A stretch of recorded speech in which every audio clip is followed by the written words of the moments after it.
আজ তোমাদের কাছে নিয়ে চলে এসেছি ট্যাংরা মাছের ঝাল রেসিপি। এই ট্যাংরা মাছের ঝাল আমার মা কীভাবে করলো সেটাই কিন্তু আজ তোমাদের সাথে শেয়ার করছি।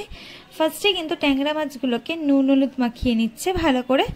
আর যেহেতু ট্যাংরা মাছ কড়াই দিলেই ফাটে, তাই জন্য কিন্তু এখানে একটু সর্ষের তেল তোমরা মাখিয়ে নেবে, তাহলে কিন্তু ট্যাংরা মাছটা খুব কম ফাটবে।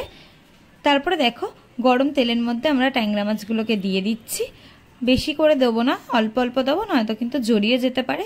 তাই জন্য 3টে ট্যাংরা মাছ কিন্তু আমরা ফার্স্টেই ভেজে নিয়েছি। তারপরে একে একে সব এরকমভাবে আমরা ট্যাংরা মাছগুলোকে কড়া করে ভেজে আলাদা একটা জায়গায় তুলে রেখেছিলাম।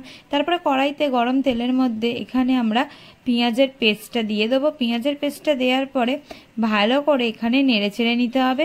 তারপরে কুচে রাখা টমেটোটা আমাদেরকে দিয়ে দিতে হবে, দিয়ে মশলাটাকে একদম ভালোভাবে কষিয়ে নিতে হবে। টমেটোটা গলে যাওয়ার জন্য এখানে নুন দিয়ে দিয়েছি অল্প পরিমাণ।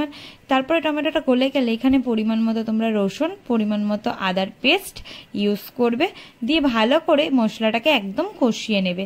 তারপরে মশলাটা যখন ভালোভাবে কষাতে কষাতে একটা দেখবে কালার চলে এসছে, তখন কিন্তু তোমরা এখানে হলুদ গুঁড়ো, লঙ্কার গুঁড়ো অ্যাড করে দেবে, আর অল্প পরিমাণ চিনি দেবে, আর জিরে ধনের গুঁড়ো দেবে।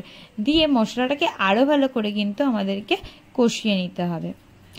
তারপর দেখবে যখন কড়াই ধরে ধরে যাচ্ছে, সেই টাইমে আমরা এখানে অল্প পরিমাণ একটু জল দিয়ে দেবো, দিয়ে একটু নেড়ে চেড়ে আরেকটু বেশি পরিমাণ জল দিয়ে যখন দেখবে একদম ভালোভাবে ফুটে উঠেছে, 2 কি 3টে কাঁচা লঙ্কা কুচি চিড়ে দিয়ে ট্যাংরা মাছগুলোকে এখানে দিয়ে দিতে হবে।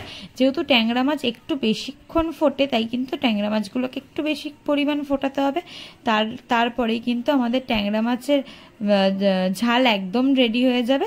আর দেখবে যতটা তোমরা ফোটাবে তাহলে কিন্তু ট্যাংরা মাছটা বেশি সফট হবে। আর দেখো আমাদের ট্যাংরা মাছটা কতটা সুন্দরভাবে রেডি হয়ে গেছে। তো আজকের মতো এখানেই শেষ করছি।